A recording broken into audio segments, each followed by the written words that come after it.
السلام علیکم ګرانو هیوادوالو، خدای دې وکړو چې ټول روغ او خوشحاله اوسئ. امید لرم چې ژوند به مو ښه روان وي. یو نوی درس ته ښه راغلاست. په دې درس کې تاسو لپاره یو څو داسې جملې تشریح کوم چې ډیر خلک د هغو په استعمال کې ګډوډیږي. د داسې جملو د استعمال په وخت کې ډیر احتیاط کوئ.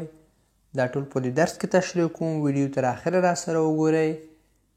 مخکې له دې چې درس شروع کړو، که چیرې چینل مو سبسکرایب کړی نه وي نو چینل سبسکرایب کړئ، زنګ په علامه باندې کلیک کړئ. هر کله چې یو نوی درس شیر کړو تاسو لپاره یو نوټیفیکیشن یا خبرداری درشي او تاسو ویډیو ووینئ. راځئ چې اوس درس شروع کړو. Je suis bien. Je suis bien. Je suis bien دا غلط دی. همیشه به داسې استعمالوئ. Je vais bien. Je vais bien. Je vais bien. زه ښه یم. Le lundi prochain. Le lundi prochain. Le lundi prochain. داسې به نه استعمالوئ. داسې به استعمالوئ همیشه.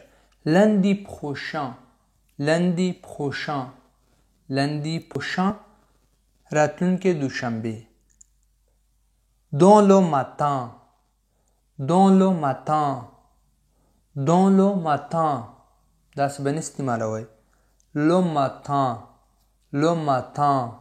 Le matin. سهار. Beaucoup de livres. Beaucoup de livres. Beaucoup de livres. داسې به نه استعمالوئ. داسې به استعمالوئ. Beaucoup de livres. Beaucoup de livres.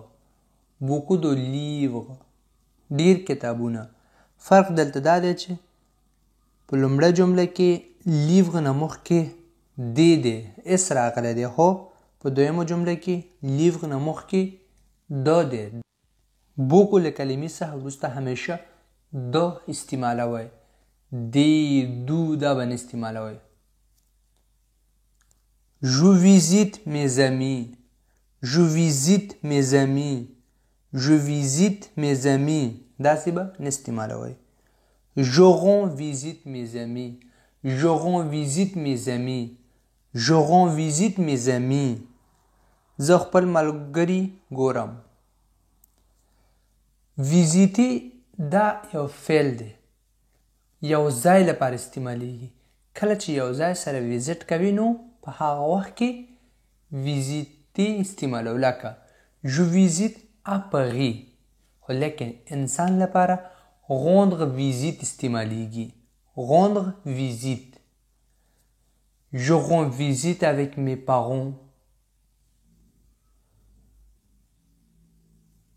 Faire une question. Faire une question.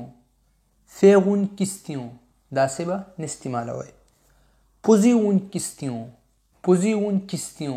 Poser une question دا درست دی. پوښتنه وکړه.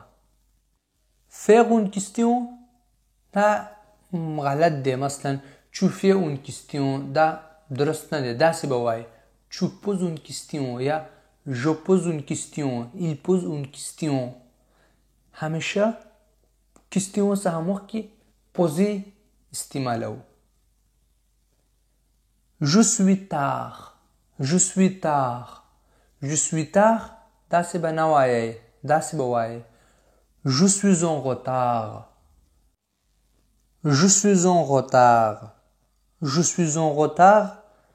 زه ناوخته یم یا په ما ناوخته شوی دی، ناوخته راغلم.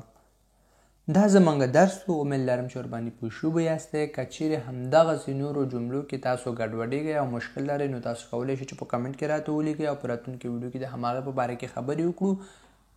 ویډیو لایک او شیر کړئ چې نور ملګري هم وویني. تر راتلونکي ویډیو پورې ښه وخت او ښه ژوند ولرئ. په مو هم ښه.